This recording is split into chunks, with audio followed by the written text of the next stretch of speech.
Buenas tardes, hermano Jonathan.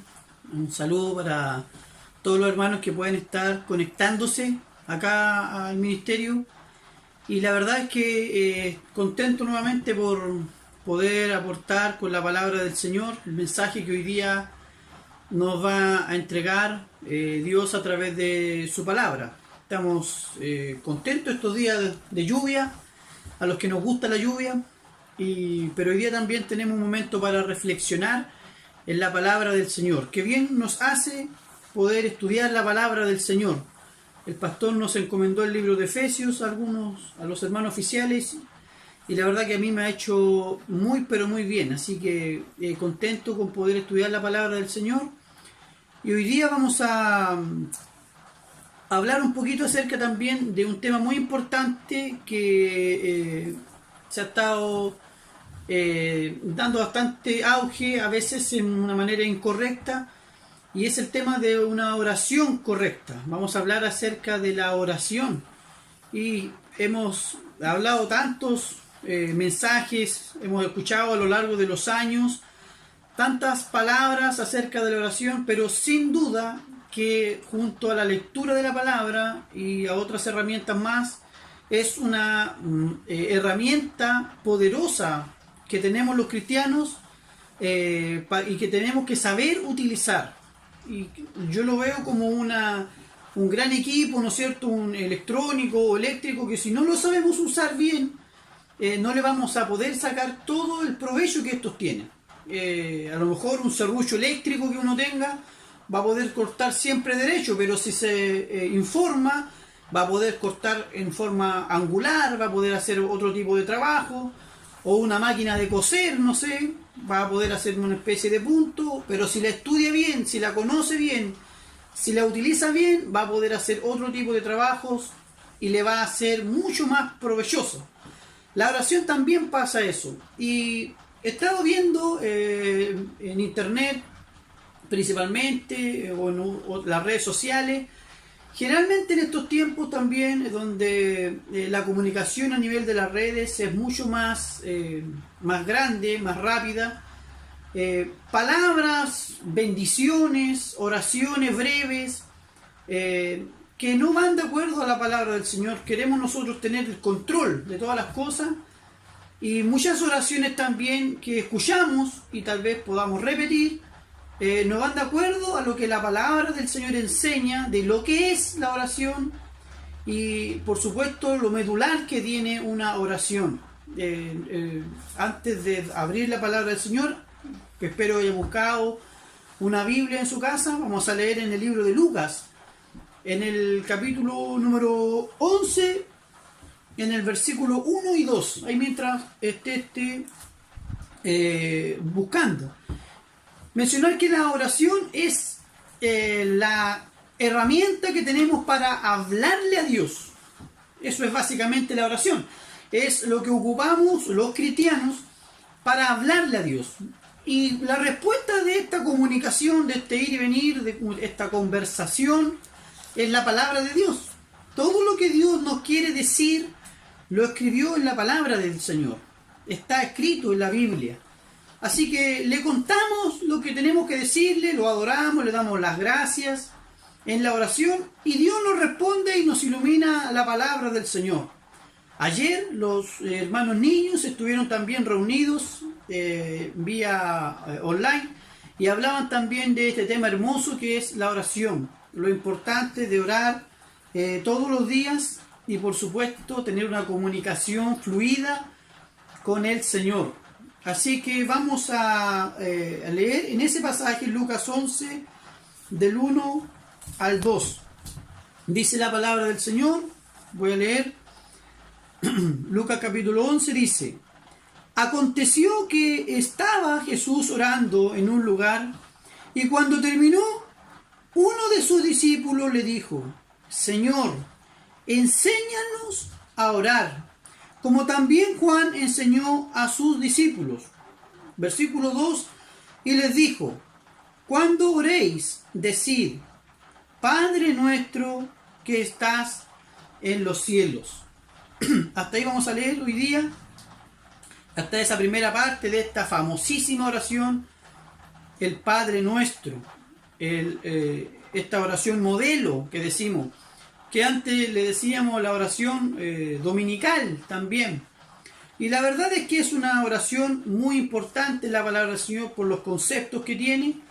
Y vamos a ir a empezar a desmenuzarla, a abrirla, a poder escarbar en ella, a poder hacer pozos en ella, para poder darnos cuenta a quién está dirigida, quién puede hacer la oración llamada también, perdón, la oración del discípulo.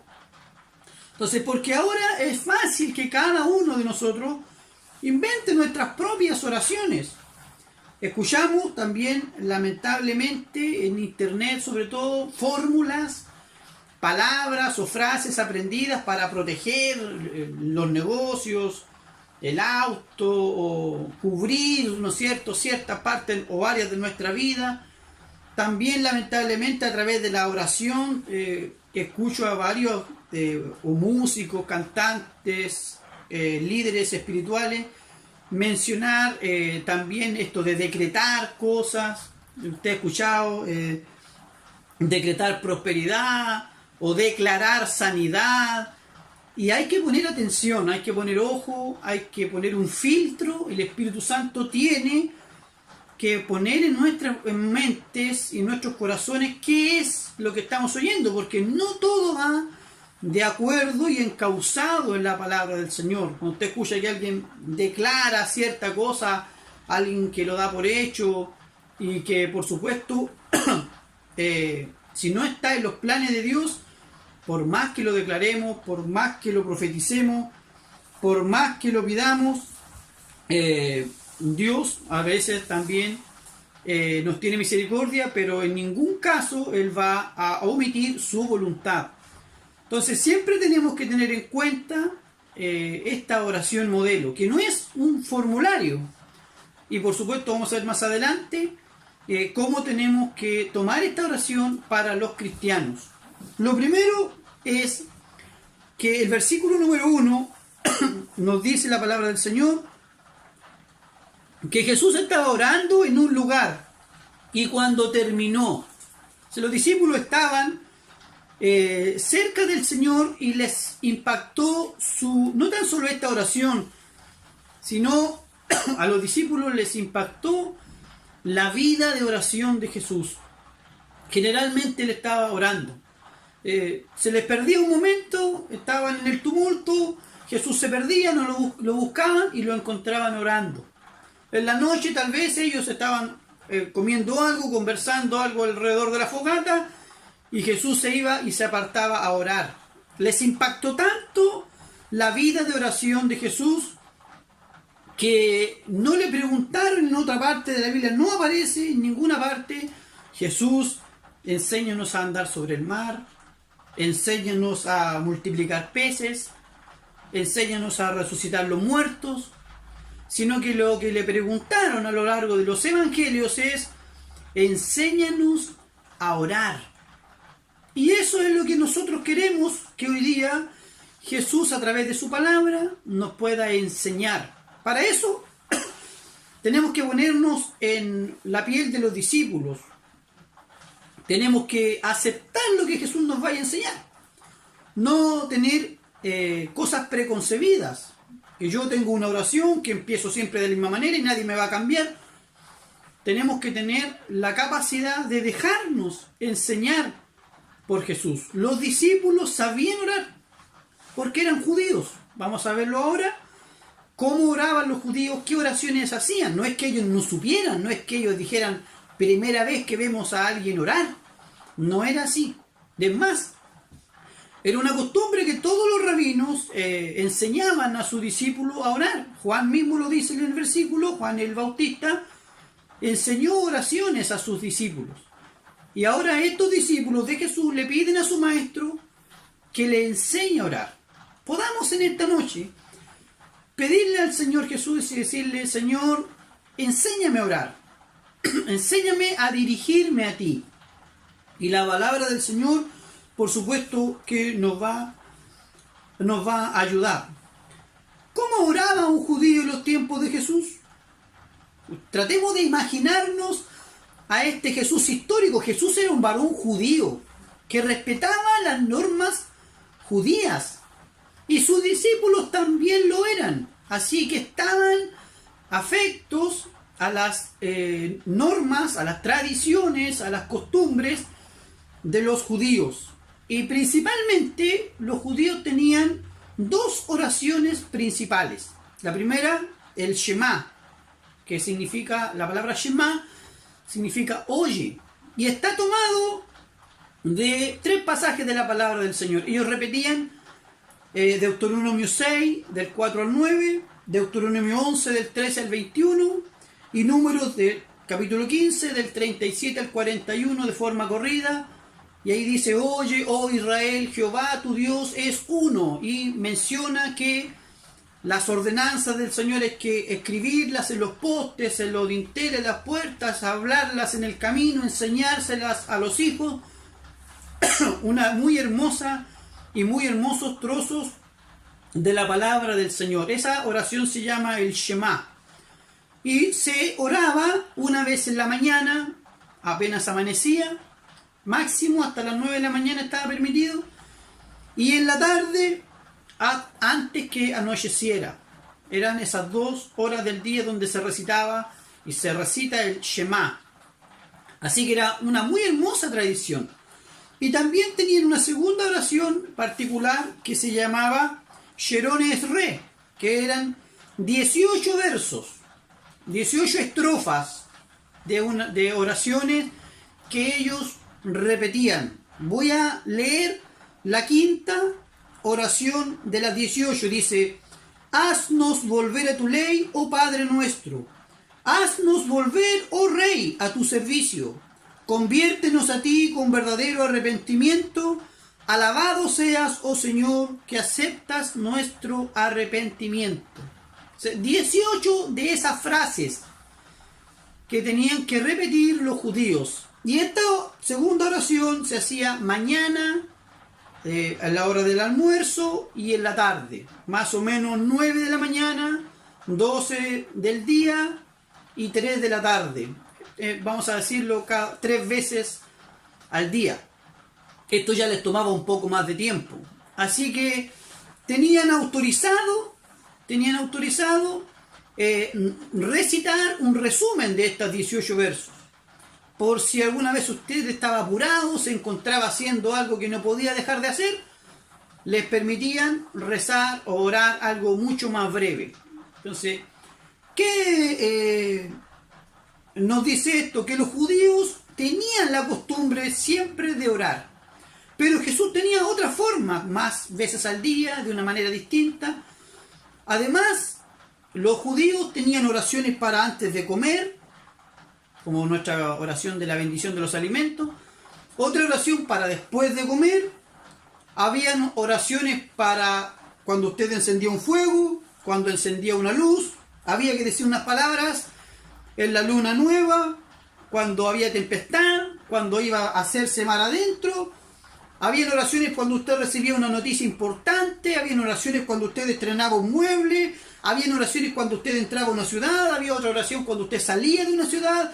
O sea, había una oración para casi cualquier evento de la vida cotidiana. Habían oraciones para todo. Y la verdad es que se formaba una especie de formulario. Entonces recibía un mueble. Imaginémonos, hoy día llega un mueble, el camión, no sé, de tal tienda, y firmaba usted su recepción del mueble y tenía que hacer una oración también. Entonces, va a servir los alimentos, una oración obligada. Terminaban los alimentos, otra oración. Y para casi todos los eventos de la vida había una oración. Esto hacía que al final la oración fuera algo más bien rutinario, y lo que comenzó como un recordarnos a Dios en todos los ámbitos de la vida, se formó una rutina. Y cada vez más los judíos decían la oración más breve que estaba autorizada, para no decir la oración más larga. Y cuando tenían el tiempo de decirlo, iban a decirlo al templo. Porque la oración estaba diseñada también para decirlo en la casa. Pero les gustaba a los judíos ir a orar a la sinagoga, y a los que estaban en Jerusalén ir a orar al templo. De ahí tenemos el pasaje famoso, Hechos capítulo 3, versículo 1, dice que Pedro y Juan iban al templo a la hora de la oración. Era una costumbre de los judíos ir a orar, lo mismo que podían hacer en la casa, lo iban a hacer al templo. ¿Y qué pasaba? Que se quedaban en las escaleras del templo haciendo largas oraciones. La forma para orar era quedarse en pie, levantar los brazos al cielo, en alto, las palmas puestas hacia el cielo, inclinar la cabeza y donde estuviesen recitar las oraciones que le mencioné. El problema era que le agregaban adornos. Por eso se hacían largas oraciones.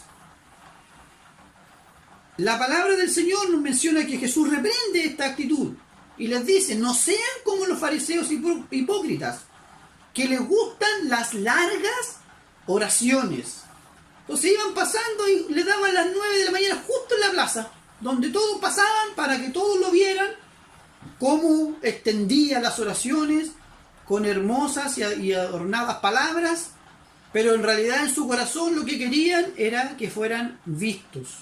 Entonces ese no es el espíritu de la oración judía, pero en los tiempos de Jesús se había transformado en la forma de hacerlo. Entonces los discípulos de Jesús sabían lo que era la oración. Sabían oraciones, bastantes podemos decir, pero les impactó la manera nueva de hacerlo de Jesús. Les llamó mucho la atención, tanto así que le piden: enséñanos a orar, como Juan, sabemos, les enseñó a sus discípulos. Y Jesús les dice, les enseña el Padre Nuestro, y les enseña una oración judía.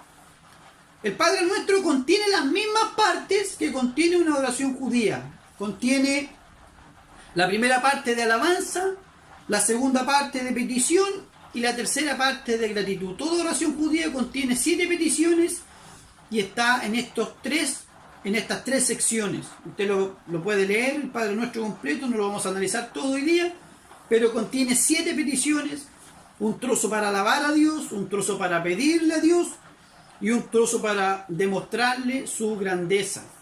Y Jesús le empieza a mencionar y les dice también en otra parte de la palabra del Señor que Mateo capítulo 6 versículo 7: no lo hagan, dice, con falsas repeticiones, como los gentiles.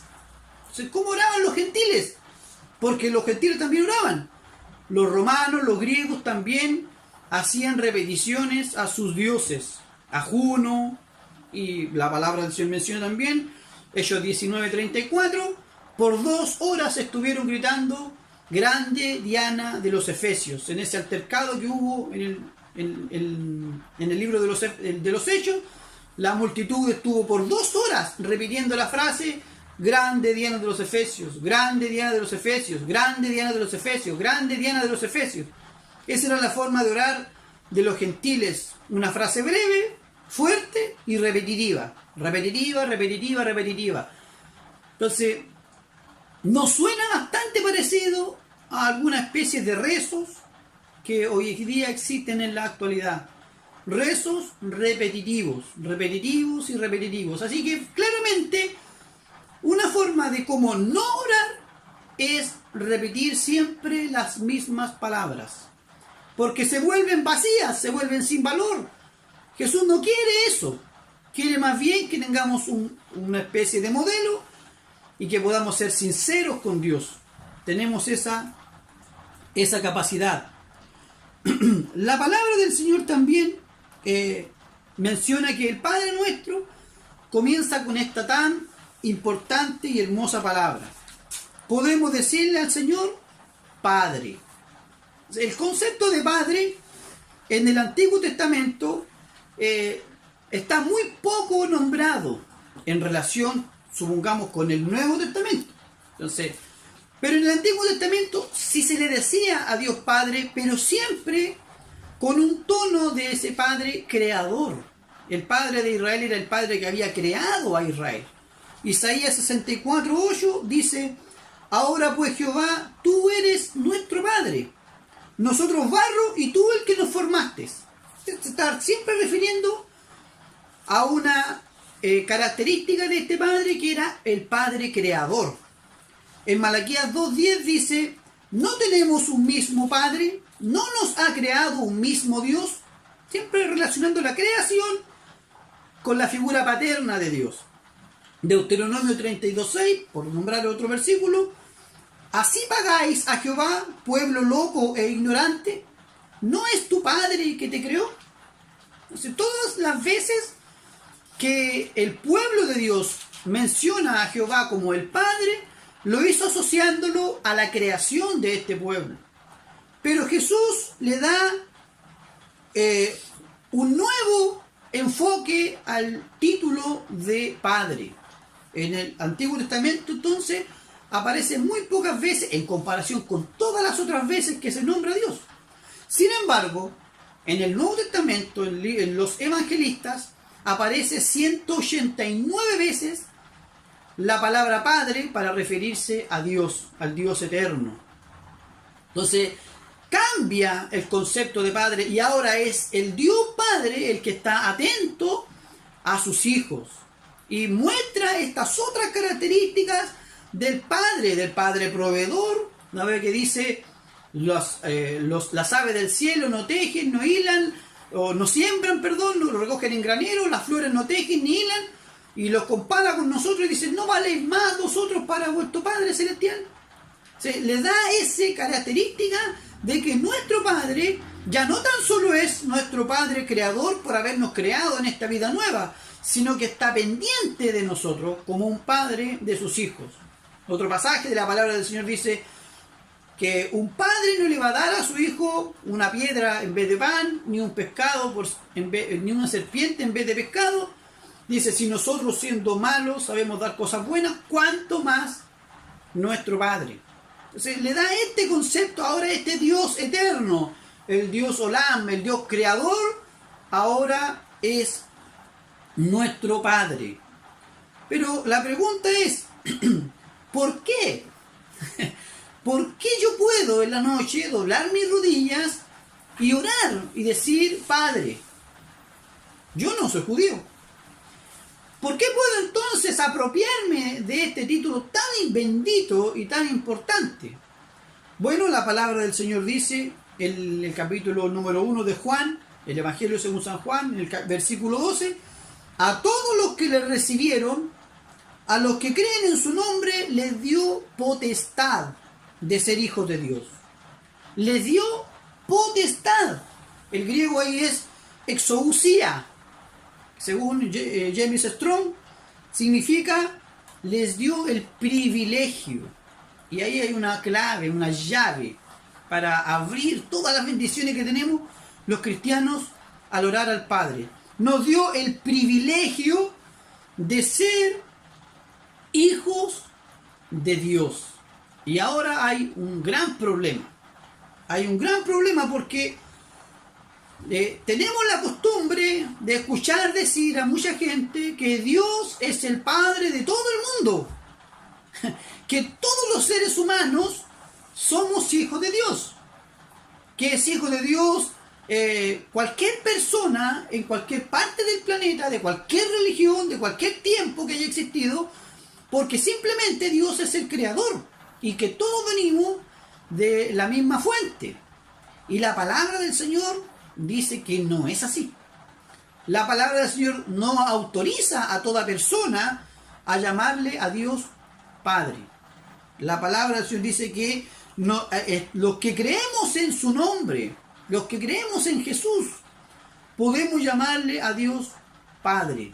Entonces, hay ahora una pregunta trascendental, crucial, y ¿es Dios su Padre?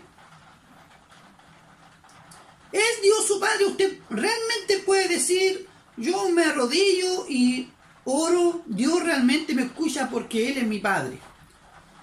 Ojalá, hermano, amigo que me está escuchando, que me pueda ver, la respuesta sea así. ¿Cómo sabemos? Bueno, la palabra del Señor dice en el libro de Romanos 8:15: Pues no habéis recibido el espíritu de esclavitud para estar otra vez en temor. Miren lo que dice. Sino que habéis recibido el espíritu de adopción por el cual clamamos Abba Padre. Esa palabra Abba es una palabra hebrea que no se tradujo porque no tiene una traducción en el original griego y significa papito. ¿Sí? Podemos decirle a Dios papito, papá o padre. Padre es como un título, papá es como un sustantivo. Podemos decirle a Dios papito. Si usted puede decirlo y no se le impide, su espíritu no le dice nada, entonces usted tiene todas las bendiciones que trae el orar a Dios. Pero si usted piensa que va a repetir el Padre Nuestro porque se lo aprendió en catequesis, o porque se lo aprendió en la escuela dominical, o porque se lo sabe por osmosis, porque todo el mundo se lo sabe, y no siente, su espíritu no le dice nada, no reacciona a que Dios es su Padre, entonces está en un gran problema, porque si Dios no es su Padre, la pregunta es, ¿quién lo es? ¿Quién lo es?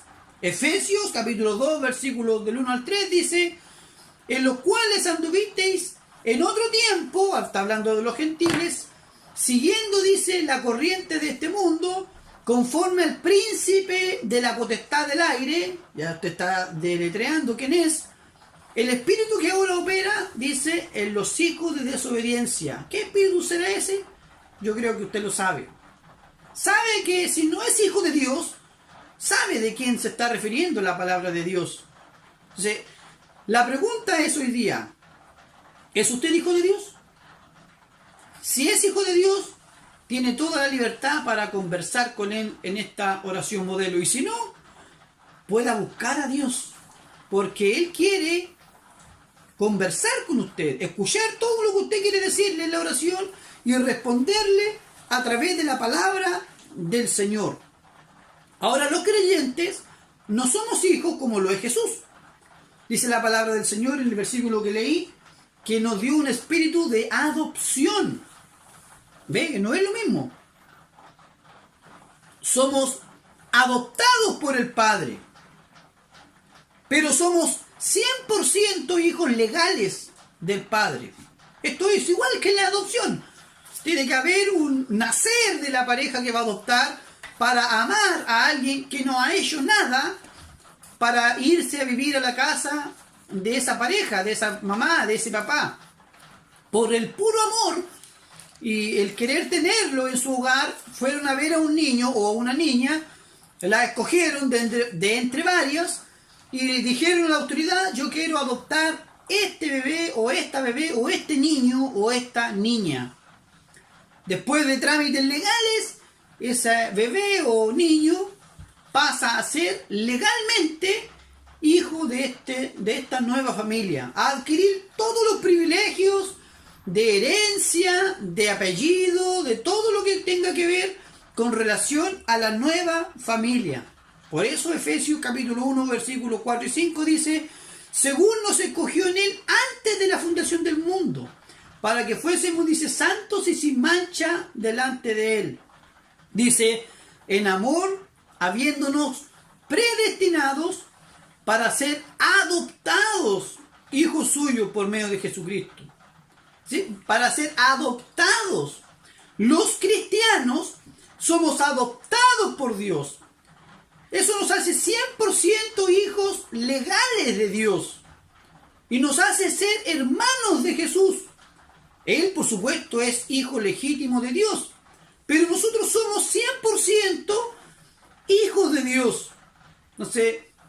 Y le damos gracias al Señor porque tenemos como decía Strong, este privilegio. Ahora que Dios es mi Padre, puedo hablar con Él constantemente cuando voy en el auto, cuando voy en la moto, cuando voy en la locomoción colectiva, cuando voy caminando por la vereda, cuando me arrodillo con mis hijos en la noche, o en la mañana cuando voy al trabajo, o en un apuro.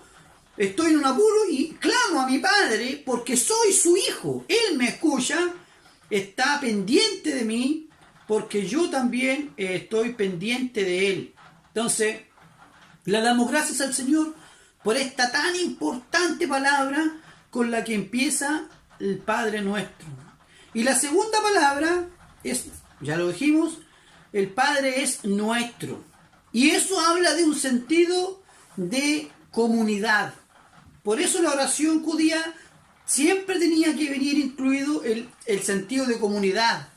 Por eso los hebreos hablaban en danos nuestro pan, bendícenos, porque se querían incluir definitivamente en un grupo llamado el pueblo de Israel, para quien estaban todas las promesas hechas.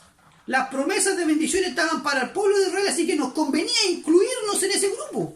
Por eso ellos decían, nuestro Dios, danos a nosotros. Yo, diciéndole entre líneas, Señor, yo soy parte del pueblo.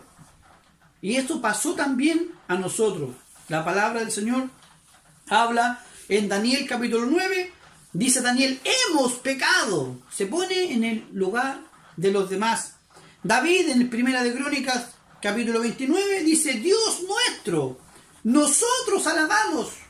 Entonces se ponen en la piel de los demás. Salomón en Primera de Reyes dice, si el pueblo se humillare y ora representando al pueblo, lo mismo Isaías, lo mismo Jeremías en el 42, Moisés, para qué decir, él intercedía siempre por el pueblo. Era una tradición, una costumbre y un privilegio incluirse en el pueblo de Israel. El sacerdote entraba en el lugar santísimo con un pectoral, con 12 piedras que representaban las 12 tribus de Israel. Hermanos, ahora que me están escuchando, para los que pudieron decir ya Padre, ahora los creyentes podemos decir nuestro. Hermanos, cuando usted ora, tiene siempre una carga también por qué orar. Nunca sería egoísta que uno dijera, voy a pedir por mí nomás, nada más, no voy a acordar de nadie más. Siempre traemos una carga, el esposo por la esposa, por su familia, sus hijos, el que está encargado de un grupo, orará por los integrantes de este, la jefa de Dorcas, o el oficial, el pastor. Tenemos la misión, dice la palabra del Señor, de orar por las autoridades, tenemos la misión de orar por los enfermos. Entonces siempre traemos a alguien y tenemos ese privilegio de presentar a los demás en oración. Entonces, qué bueno que en la oración podemos traer a los demás que tal vez no tienen esta capacidad de decirte Padre.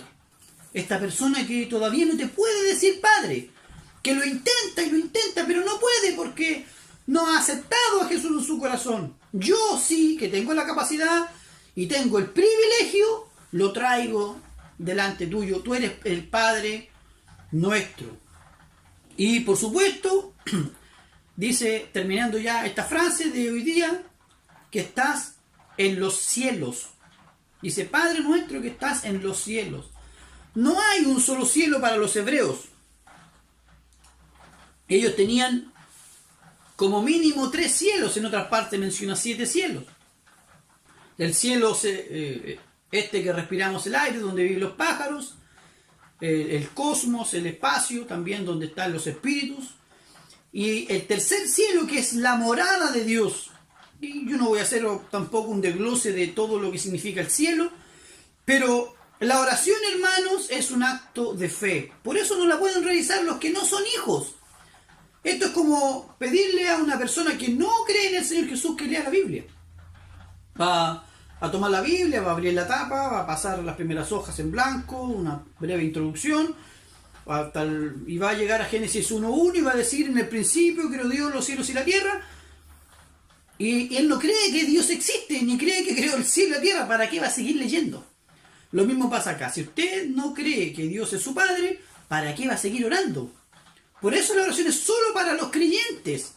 Nosotros que creemos que Dios es nuestro Padre y que está en los cielos, en ese lugar maravilloso. La Biblia encuentra algunas palabras para describirlo, pero generalmente van acompañadas de semejante. Esto es semejante a tal piedra, semejante a un mar de vidrio, semejante a esto, porque los que vieron la gloria de Dios, el lugar donde vive el Padre, la verdad es que no encontraron palabras para expresarlo. Solamente voy a mencionar los últimos 2 versículos en el libro de Apocalipsis, el capítulo 4, versículos 2 y 3, dice la palabra del Señor: y al instante yo estaba en el Espíritu, y he aquí el trono establecido en el cielo, y en el trono uno sentado.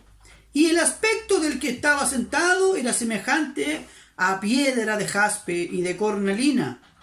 Y había alrededor del trono un arco iris, semejante en aspecto a la esmeralda, semejante, ¿ve? Y alrededor del trono 24 tronos, y vi sentados a 24 ancianos. También el último versículo que quiero leer hoy día está en capítulo 7 de Daniel, versículo 9. Dice así la palabra del Señor: estuve mirando hasta que fueron puestos tronos, y se sentó un anciano de días, cuyo vestido era blanco como la nieve, y el pelo de su cabeza como lana limpia. Su trono llama de fuego, y la rueda del mismo fuego ardiente. Un río de fuego procedía y salía delante de él. Millares de millares le servían, y millones de millones asistían delante de él. Ese es el Dios al que nosotros oramos en la noche y en la mañana. El Dios que está rodeado de una gloria eterna, inmensa, inconmensurable, que no existen palabras en el español ni en ningún otro idioma para describirlo, que solo podemos apoyarnos en lo semejante. Parece, brilla como un arco iris. ¿Cómo un arco iris? Un trono, dice, el fuego refulgente. Una cosa asombrosa, inimaginable. Solamente podemos saber cómo es cuando estemos con Él allá. Entonces, Padre nuestro, que estás en los cielos. Esto no es apto para los no creyentes. El cielo es algo no medible, no comprobable con las leyes naturales, físicas. El universo con su inmensidad, con sus millones de miles de años luz de extensión, ¿no es cierto?, no van a alcanzar la magnitud del cielo. El cielo está tan cerca. Jesús dice en la palabra del Señor: hoy estarás conmigo en el paraíso. ¿A dónde iban? Entonces pasan a otra dimensión. El cielo es otra dimensión. No es algo que lo que podamos llegar nosotros los seres humanos. Pero sí los creyentes creemos que está aquí, tan cerca. Nos morimos y aparecimos en el cielo los que hemos aceptado al Señor en nuestro corazón. Entonces yo quiero invitar a hacer dos invitaciones para terminar. Primero, a los creyentes que estamos orando en nuestras casas. Ahora el pastor nos ha dado también una tarea para orar, y por supuesto que podamos sacarle el mayor provecho a la oración y darle gracias al Señor por este privilegio. ¿Sabe qué? Yo me sorprendía también con esto, que es un privilegio orar. No todos lo pueden hacer, porque no todos le pueden llamar a Dios Padre. Y lo segundo, que si usted, amigo que me está escuchando, señorita que me está escuchando, señora que me está escuchando, si no le puede decir Padre a Dios, si su conciencia no se lo permite, no lo deja tranquilo. Si usted repite el Padre Nuestro como una oración más, sin sentirla de corazón, pueda acercarse a algún cristiano lo más pronto posible y pide información, busque a Dios.